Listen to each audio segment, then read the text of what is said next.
Nagsagawa ng aktibidad ang Department of Science and Technology o DOST para sa Regional Science and Technology Week nito sa Western Visayas na ginanap sa lalawigan ng Antique.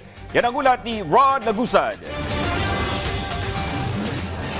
Makatulong pagdating sa micro, small and medium enterprises o MSMEs at maging sa mga lokal na pamahalaan.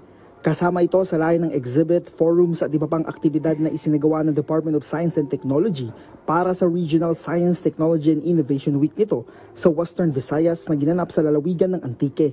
Tampok dito ang iba't ibang innovation na makakatulong sa kanila. The various technologies na pwede po nilang gamitin sa kanilang mga kabuhayan, and hopefully using these technologies, gaganda po yung takbo ng kanilang mga negosyo. Yung ating mga LGUs po ay looking forward din sila ng iba't ibang mga technologies that will really enhance governance, no?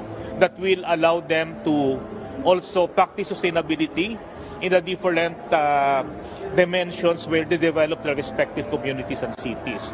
Anya, umaasa sila na magiging daan ito para sa MSMEs na gumamit ng bagong teknolohiya na makakatulong para mas maging competitive sila. Kasama na dito ang mga lokal na pamahalaan para sa pagkakaroon ng smart and sustainable solutions. Mula dito, positibo sila na simula ito na magandang ugnayan sa mga LGU at sa pagdaan ng mga panahon ay may kitang epekto nito. Nakatuon din ang DOST sa pagpapalakas ng startup ecosystem kung saan kasama sa aktibidad nito ang meet-up sa mga innovative startup companies. Layo nito na magbigay inspirasyon sa mga nag-aasam na magkaroon din ng kanilang sariling startup o negosyo.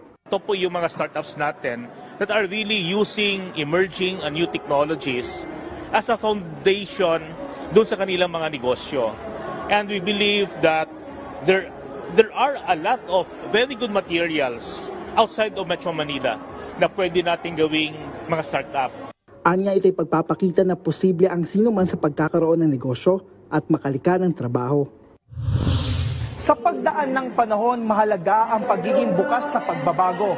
Gaya na lang ng hatid na benepisyo ng siyensya. Ang maramdaman ng publiko ang ginhawang dala nito. Mula dito sa Simbalo, Antique, Rod Lagusad para sa Pambansang TV sa Bagong Pilipinas.